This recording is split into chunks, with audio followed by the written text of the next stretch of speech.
Some years I have bumper cucumber crops. Other years, cucumber beetles leave me in want. This time, I was gifted with legendary golden lemon cucumbers. It's been an odyssey.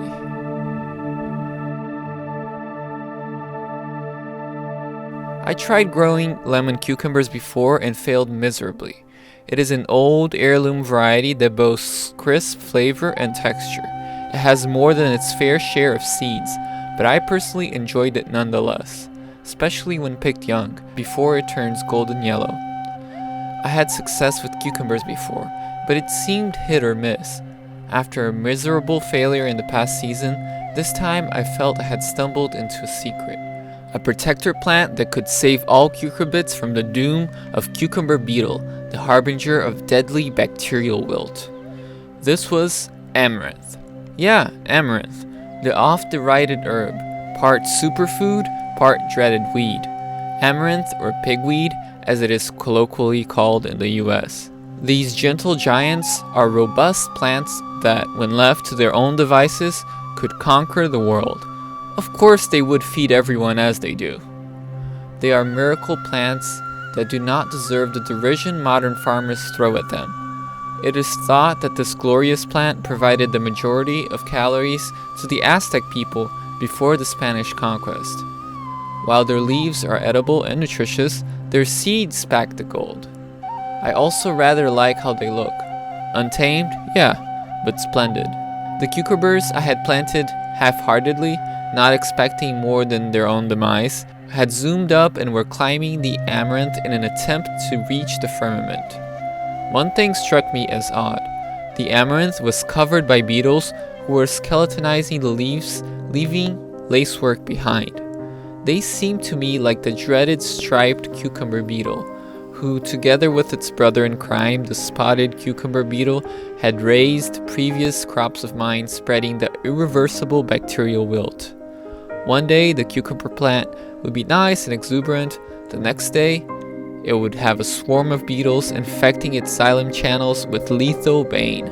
A few weeks later, the noble amaranth was breaking to the weight of its own seed head.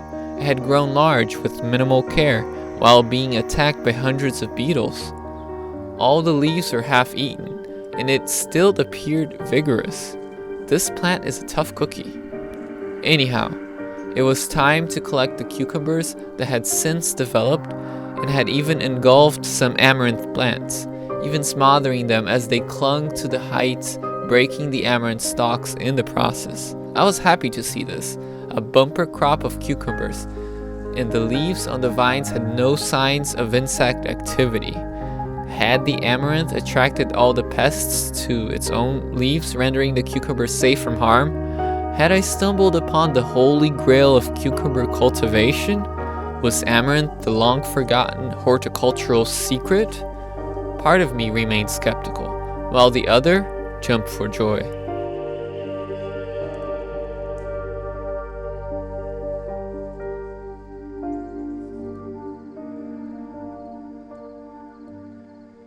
I collected the bounty and returned weeks later to check on the amaranth.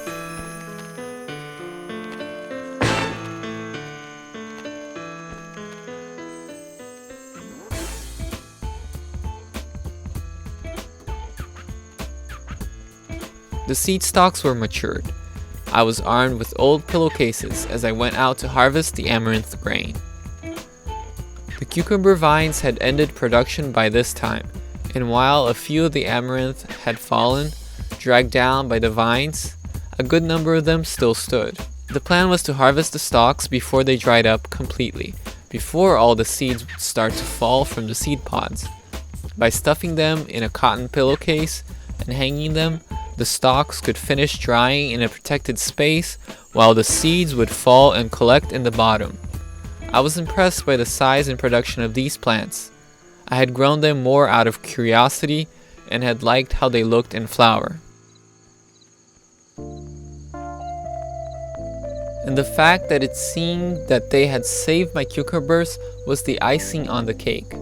But remember, part of me was still skeptical about its wonders. When something seems too good to be true, more often than not it is. Well, upon further research, Later on, I discovered that there is a beetle that attacks amaranth. It is called the pigweed flea beetle. It has an uncanny similarity with the western striped cucumber beetle, enough to even cause mislabeling in Google Images. They attack pigweed, a cousin of the amaranth variety I was planting, and skeletonized the leaves. They didn't seem to kill the plant though, so I could live with them. It still seemed odd that this year the true striped cucumber beetle didn't visit my garden, neither did its brother, the spotted cucumber beetle. I don't know if the climate was not right, or if other insects had intercepted this marauding pest, or if even the amaranth had something to do with it. It's hard to tell. All I could do was count my blessings. Upon her hands she holds the seed to cast it over barren ground. She waits for rain, a storm will come to wash away her grief and pain. Spring arrives without fanfare, summer sneaks a passing glare, autumn leaves without a trade, winter holds its long embrace. After about a week or so, the amaranth had finished drying up. I took it out of the pillowcase into a bowl in order to separate the chaff from the seed. Amaranth seed is very fine. However, it has the tendency to go to the bottom since it is denser than the light, dry chaff. To aid in separating one from the other, I crushed the stalks using my hands. Slowly, I could see the seeds pooling in the bottom of the bowl.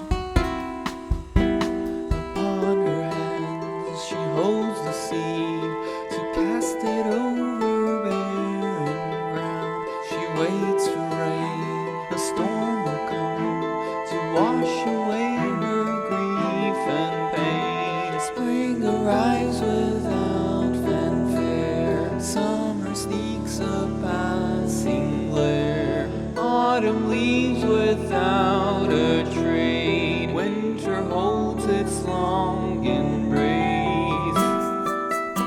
I went outside and started to winnow the seeds.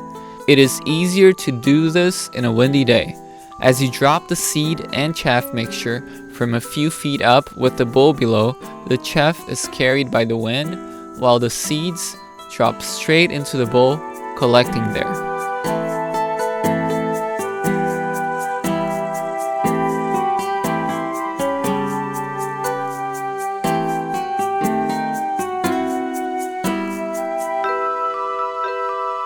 You end up with a nice handful of amaranth seed, ready to be cooked and enjoyed.